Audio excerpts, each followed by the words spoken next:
Alhamdulillah, alhamdulillahilladzi bi ni'matihi tatimmu shalihat. Asyhadu an la ilaha illallah wahdahu la syarika lah. Wa asyhadu anna sayyidana wa habibana al-Mustafa Muhammadan abduhu wa rasuluhu wa la nabiyya ba'dahu.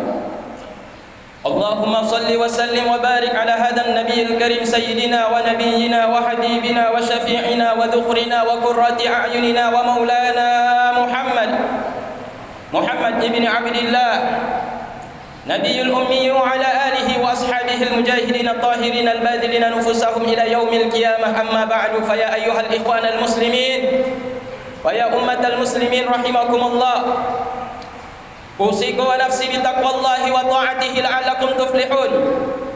Istami'u ila qaulillahi tabaraka wa ta'ala fil Qur'anil Karim. A'udzu billahi minasy syaithanir rajim. Bismillahirrahmanirrahim.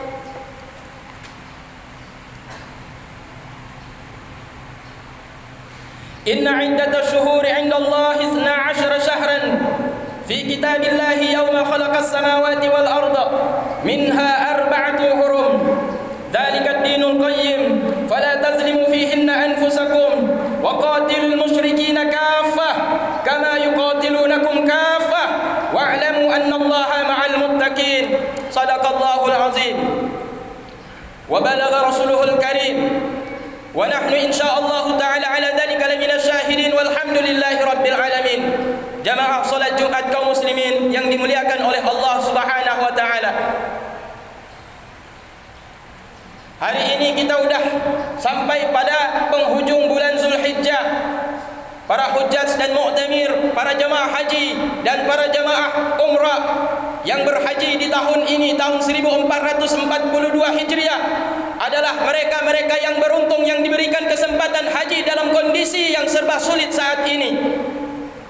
Kita yang tidak diberikan kesempatan karena berbagai macam masalah di negeri kita ini, sehingga kita tidak diberikan kesempatan dan tidak diizinkan oleh Allah Ta'ala untuk berangkat haji dan umrah pada tahun ini sudah 2 tahun. Maka kita mohon kepada Allah Ta'ala, semoga Allah Ta'ala jauhkan penyakit-penyakit wabah dari bumi kita, sehingga kita diizinkan atas kehendak Allah untuk masuk ke tanah suci pada tahun-tahun yang akan datang. Terlebih pada tahun 1443 Hijriah, sudah 2 tahun kita kaum muslimin tidak berangkat ke tanah suci. Berkurang keberkahan kita di bumi Indonesia ini karena doa-doa tamu-tamu Allah Ta'ala di tanah suci. Doa-doa mereka itu akan mengalir kepada kita kaum muslimin yang ada di Indonesia. Sungguh rugi kita tidak mengirim utusan-utusan tamu-tamu Allah ke tanah suci, karena doa-doa mereka di tanah suci dikabulkan tanpa hijab oleh Allah Ta'ala. Maka kita mohon semoga Allah Ta'ala mengangkat musibah pada kita ini. 2 tahun kita tidak menginjakkan kaki ke negeri kelahiran Rasulullah sallallahu alaihi wasallam. 2 tahun kita tidak bisa berangkat umrah. Semoga Allah Ta'ala menjauhkan wabah ini dan Allah mengizinkan kita umat muslimin, khususnya Aceh dan Indonesia secara umum, untuk memasuki tanah kelahiran baginda Nabi Muhammad sallallahu alaihi wasallam. Jamaah kaum muslimin yang dimuliakan Allah Ta'ala, tinggal menghitung hari lagi. Kita sudah akan masuk pada bulan yang selanjutnya, dan bulan itu pertanda akhir tahun ini. Berakhir tahun 1442 Hijriah, dan kita akan masuk pada tahun yang awal tahun yang kita kenal dengan tahun baru Islam. Bukan tahun baru Islam, bukan tahun kalender Masehi, tapi tahun baru Islam adalah tahun baru Hijriah. Kita sudah sampai pada tanggal 27 Hijriah hari ini. Hari ini kita hidup di tanggal 27 Hijriah, kaum muslimin yang dimuliakan Allah Ta'ala. Sudah Zulqa'dah, 27 Zulqa'dah. Kita sudah 27 Zulqa'dah. Berarti kalau dihitung maju ke depan 27, 28, 29, 30, kalau kita genapkan 30 hari, maka tepat pada tanggal 10 Agustus kita sudah masuk, yaitu hari tahun baru Islam, 1 Muharram.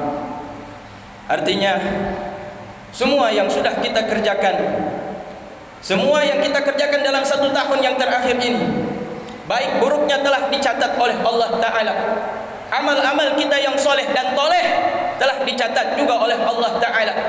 Maka di penghujung akhir tahun 1442 Hijriah, ada baiknya setiap pribadi kita, kaum muslimin, setiap kita yang baligh, yang sudah dewasa,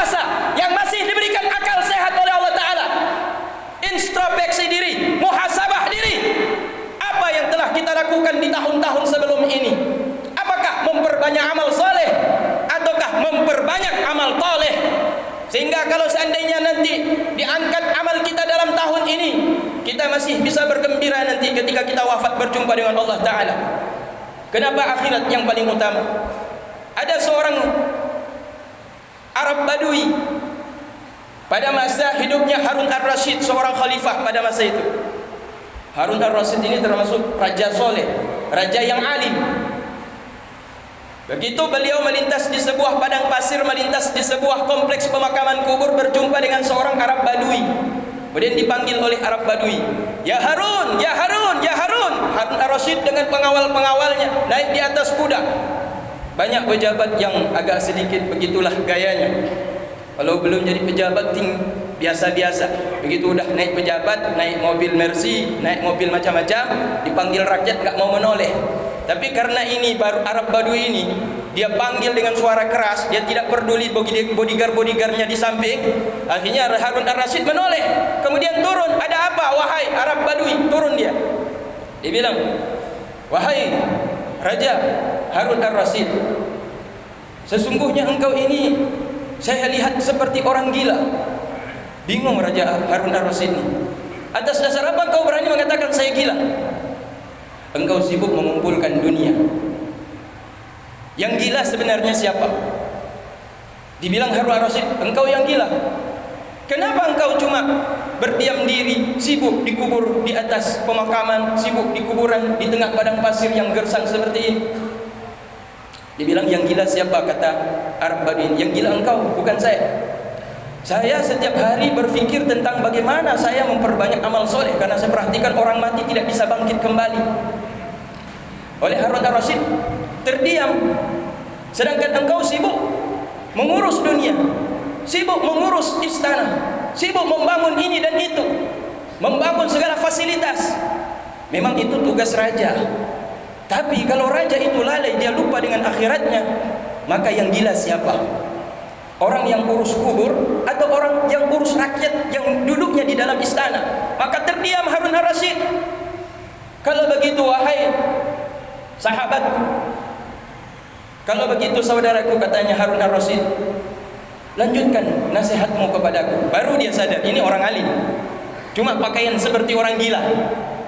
Seperti orang gila nampaknya, tapi warasnya lebih waras dari raja, cerdasnya lebih cerdas dari raja. Sehingga raja ini berkata, Harun Ar-Rasyid berkata, "Hai saudaraku, teruskan nasihatmu." Dia bilang, banyak manusia hidup di dunia ini seperti dia mengaku bahwa dia hamba Allah Ta'ala, tapi faktanya dia seperti bos. Allah itu bukan sebagai Allah itu bukan sebagai majikan. Terbalik, dia mengaku dia hamba Allah, tapi ternyata dalam praktek kehidupan sehari-hari dia bos. Dia tidak peduli dengan perintah Allah Ta'ala. Jadi sebenarnya yang bos siapa? Yang kedua, manusia hidup di dunia, coba perhatikan, setiap hari jumpa dengan orang mati. Ada saudaranya meninggal dunia, ada kawannya yang sudah meninggal dunia. Dia tahu mati itu pasti, dia yakin mati itu pasti, tapi praktek kehidupannya seolah dia hidup nggak akan pernah mati. Apa yang dia kerjakan 24 jam, bangun tidur yang dia pikir bukan Allah. Bahkan sebelum tidur pun dia sakit kepala memikirkan dunia, bukan memikirkan nasibnya bagaimana, anaknya bagaimana, istrinya bagaimana. Kalau ditinggalkan dalam keadaan tidak mengingat Allah Ta'ala. Maka manusia, kata Harun Ar-Rasyid, dia yakin mati itu pasti, tapi hidupnya, tingkah lakunya seolah dia tidak akan pernah mati. Betul, kata Harun Ar-Rasyid. Kalau begitu teruskan.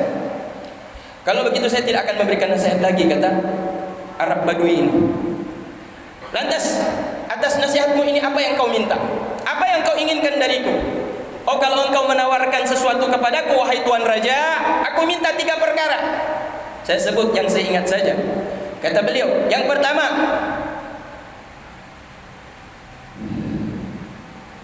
tolong kalau saya meninggal dunia, tolong bilang kepada malaikat Israil mencabut nyawa saya dalam keadaan berbuat baik, jangan saat saya bermaksiat. Tolong kalau jumpa sama malaikat Israil, ketika mau cabut nyawa saya, bilang tunggu, kalau dia lagi bikin ibadah cabut, kalau sedang bikin maksiat jangan. Dibaga Harun Ar-Rasyid nyonya han sanggup lah. Mungkin yang di luar kemampuan dan kunci raja. Kemudian kalau seandainya saya meninggal dunia masuk dalam kubur, tolong nanti bilang sama malaikat di dalam itu, jangan azab saya. Jangan azab saya. Bilang sama mereka, jangan azab saya. Itu permintaan saya, dijawab oleh raja. Itu tidak mungkin juga saya lakukan, di luar kekuasaan saya, kunci raja. Dan yang lain nanti saudara-saudara nanti baca tentang kisah-kisah hamba-hamba Allah Ta'ala yang soleh tersebut. Yang kita bahas sekarang ini 1 Muharram, yaitu pada hari Selasa tepat dengan tanggal 10 Agustus, kita sudah masuk 1 Muharram 1443 Hijriah, kaum muslimin yang dimuliakan Allah Ta'ala. Kalender penanggalan Islam ini berawal sejak tanggal pada waktu Umar bin Khattab diangkat menjadi khalifah. Berarti pada masa Rasulullah belum ada tahun Hijriah, kalender Hijriah belum ada. Meninggal Rasulullah sallallahu alaihi wasallam, Abu Bakar diangkat jadi khalifah 2 tahun memimpin. Tidak ada kalender Hijriah. Berarti ini bid'ah. Siapa yang membuat bid'ah ini? Yang membuat bid'ah ini adalah Umar bin Khattab radhiyallahu anhu. Disetujui oleh siapa? Sahabat-sahabat. Dikumpulkan oleh sahabat-sahabat oleh Rasulullah sallallahu alaihi wasallam. Latar belakang masalahnya, terjadinya penanggalan Hijriah ini pada waktu Umar bin Khattab mengangkat salah satu wali kotanya yang kebetulan sahabat Abu Hasan al-Ash'ari. Jadi ini jangan pernah ada mengatakan tidak boleh ulama menjadi pemimpin, tidak boleh ulama sibuk dengan politik. Salah. Karena Abu Musa al-Ash'ari diangkat sebagai wali kota, diangkat sebagai pejabat oleh Rasulullah. Kalau diangkat orang-orang zalim, orang-orang fasik, maka rakyat akan hancur, akan dimakan harta rakyat tersebut. Jadi ini jangan sempat ada lagi mengatakan bahwa ulama tidak boleh berpolitik. Dah, kaum muslimin yang dimuliakan Allah Subhanahu wa taala, Abu Musa al-Ash'ari seorang sufi yang takut betul kepada Allah Taala, diberikan jabatan oleh khalifah. Oleh khalifah siapa? Umar bin Khattab radhiyallahu taala. Umar bin Khattab khalifah, presiden. Pada suatu hari Abu Musa al-Ash'ari mengirimkan surat kepada Umar bin Khattab radhiyallahu anhu. Surat itu dibaca oleh Umar bin Khattab